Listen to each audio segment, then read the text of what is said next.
বাড়িতে যখন কুটুম আসে তখন খুব মনটা আনন্দেই থাকে। হ্যালো গাইজ, আসসালামু আলাইকুম।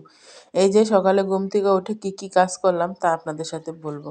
সকালে ঘুম থেকে উঠে আমাদের নিত্যদিনের কাজ সকালে পান বরের থেকে পান নিয়ে আসা, তো এই পানগুলা গুছতে গুছতে অনেক সময় লাগে। তারপরে আমরা রান্না বান্না করি। এখানে আমি হলুদ, মরিচ, লবণ, আদা, রসুন, জিরা, গরম মশলা দিয়ে ভালো করে মশলা কষাই নিব। কষাই নিলে তরকারিটার মজাই আলাদা হয়।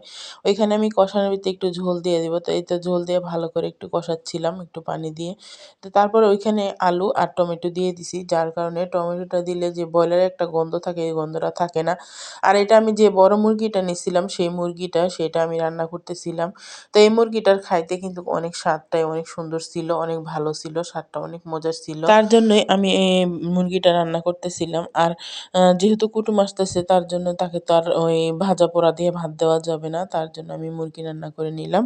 এই তো আমার মুরগিটা কষানো ঝোল হয়েছে, যে কমপ্লিট। আমার কালারটা দেখুন অনেক সুন্দর হয়েছে। এই দেখেন আমাদের এখানে আবার এই জমি নিয়ে সমস্যা, তার জন্য আমার নন্দের জামাইকে আসতে বসছিলাম। এই জমি কাগজ মাপামাপি হচ্ছিল।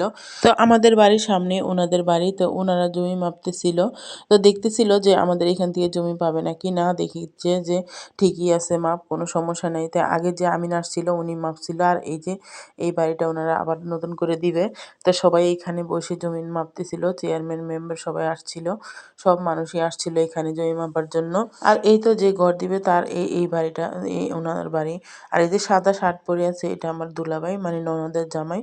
তো ওইটা হইলো আমার ভাসুর, এই যে কথা বলতেছিল ওই যে ইয়ে করে, তাই ওইটা হইলো আমার ভাসুর। আর এই যে আপনাদের ভাইয়া এখানে দাঁড়াইছিল নীল গেঞ্জি পরা।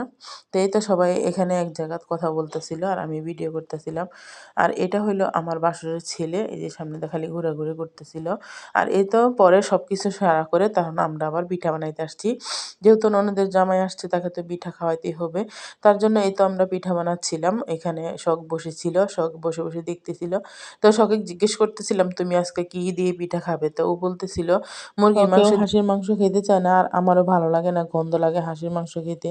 তাই আমরা মুরগির মাংস রান্না করেই পিঠা বানাবো। তো ওর দাদি আবার দাঁতে কি হচ্ছিল, একটু খোঁটলাচ্ছিল, তা শখ বলছিল আম্মু একটু দাদিকেও দেখাও ভালো করে। তো এই তো দাদি এবার কথা বলছিল ছুরি-পুরি মানুষ আমরা কি পিঠা বানাবো, একটু দুষ্টামি করতেছিল। তো সবাই যখন একসাথে হই সবাই আমরা একটু আনন্দ করি, দুষ্টামি করি, তারপরে কাজ করি। যখন সবাই মিলে আনন্দ করি আর হাসাহাসি করি, কাজ করি, তখন মনেই হয় না যে কাজ করতেছিলাম। তো আরও মেহমান আসছিল, তার জন্য আমি পুরো ভিডিওটা খাওয়ার ভিডিওটা আমি দেখাইতে পারিনি, সেই জন্য আমি দুঃখিত। তো এই তো আমরা সবাই মিলে পিঠা-টিঠা বানায় একসাথে খাওয়া-দাওয়া করছিলাম। কিন্তু ভিডিওটা আমি করতে পারিনি, কারণ সবার খাওয়া-দাওয়ার ইয়াটা আমি করছিলাম। তো সবাই ভালো থাকবেন, সুস্থ থাকবেন। সবাই আমাদের জন্য দোয়া করবেন। আল্লাহ হাফেজ। সবাই ভালো